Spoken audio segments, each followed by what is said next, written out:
कि जन्म मरण मेरा धर्म नहीं है, जन्म मरण मेरा धर्म नहीं है, पाप पुण्य मेरा कर्म नहीं है, पाप पुण्य मेरा कर्म नहीं है। अज निर्लेपी रूप कोई कोई जाने, निर्लेपी रूप कोई कोई जाने, तेरा सत्यजित आनंद रूप कोई कोई जाने, मेरा सत्यजित आनंद रूप कोई कोई जाने। और अपने आप को कंगाल नहीं समझता है, क्या बोलता है कि मैं बहुत बड़ा हूँ, तीन लोक का, तीन लोक कौन से, भू भुआ स्वर, तीन लोग नीचे, बीच में हम हैं और ऊपर, तीन लोग का मैं मालिक हूँ। अपने आप को गरीब नहीं समझता। तीन लोक का मैं हूँ स्वामी, तीन लोक का मैं हूँ स्वामी, वो तीन लोक का मैं हूँ स्वामी, तीन लोक का मैं हूँ स्वामी। घट घट व्यापक अंतर्यामी, घट घट व्यापक अंतर्यामी। कैसे? झुमाला में सूत कोई कोई जाने, झुमाला में सूत कोई कोई जाने, तेरा सत्यजित आनंद रूप कोई कोई जाने, तेरा सत्यजित आनंद रूप कोई कोई जाने। मेरा जो मूल रूप है पूज्य महाराज श्री आपको बतलाएंगे आपका कौन सा स्वरूप है। शुरुआत कर दी है, इसी मंजिल को आगे तक आपको ले जाते हुए स्वामी जी आपको फरमाएंगे, परंतु ध्यान रखना गहनो कर्मणो गति, कर्म की गति बड़ी गहन है।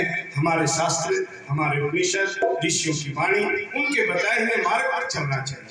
अपने घर में पिताजी के निमित्त मैं तो बार बार कहता हूँ कि भाई ये बच्चों के जन्मदिन पे केक काट करके और मोमबत्ती बुझा करके जन्मदिन मनाना बंद करो। कैसे मनाओ? दीप प्रज्वलित करो। बेटा 5 वर्ष का हुआ है तो 6 दीपक लगाओ। केक मत काटिए, लड्डू बांट के मनाओ, लड्डू बांट के मनाओ, दीपक जला करके मनाओ और सत्संग के माध्यम से मनाओ। गौ माता को चारा डाल के मनाओ, गरीबों की सेवा करके मनाओ।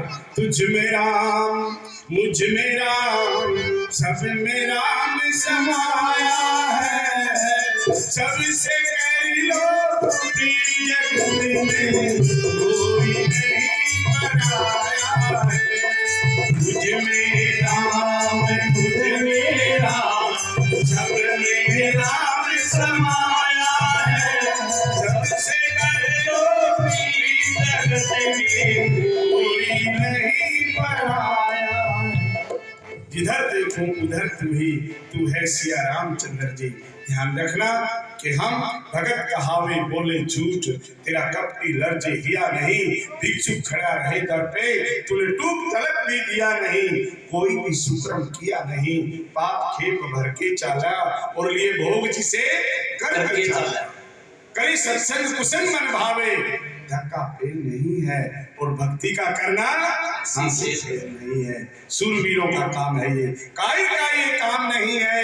मार्ग वीर नरों का रे, आत्मानंद कोई बिरलाई पहुंचे, बालक भले घरों का रे, भलो घरों के बालक वहां पहुंचते हैं। धन धन है बुद्धि तेरी, तूने रमत समझ ली मेरी। मुझे पता लगा कि महाराज श्री की जन्मभूमि का ये घर है, तो फिर वहां कौन पहुंचता है? भले घरों के बच्चे। वैसे ही भक्त चंदूराम जी के नाम पहले भगत थोड़ा ही लगा है, भक्ति करी पाताल में और प्रकट हुए आकाश। भक्ति कहां से आरंभ हुई? आकाश रूप में महाराज श्री विराजमान है। इसलिए आपको मैं इतना ही कहूंगा, आपकी वजह से आपके माता पिता के नेत्र में अश्रु न आए। अपने माता पिता को सेवा करना, ज्यादा नहीं चाहे कम बने, पर अपने माता पिता को अनाथालयों में मत जाने देना। समझ लेना आप बहुत बड़े सत्संगी हैं, आप बहुत बड़े ज्ञानी हैं। मरने के बाद आप कहें भाई आज उनका वो है, आज उनकी छाई है, आज उनका कनागत है, आज उनके वस्त्र दे रहे। जीते जी करना प्रारंभ करो, वनस्पति पैदा हो जाएगी। यही महापुरुषों का संदेश है। इन्हीं शब्दों के साथ मैं ब्रह्मलीन भक्त श्री चंदूराम जी को अपने वाक्य पुष्पांजलि समर्पित करता हुआ पूज्य महाराज श्री से प्रार्थना करना चाहूंगा कि आप अपना उद्बोधन दें, संगत को निहाल करें। सब प्रेम से बोले, बोलो भक्त चंदूराम जी की जय हो। सत्य सनातन धर्म की जय हो। स्वामी ब्रह्म स्वरूप जी महाराज जी की जय हो। सत्य सनातन धर्म की जय हो। भक्त और संत भगवान की जय हो। ओम नमः पार्वती पते हर हर महादेव।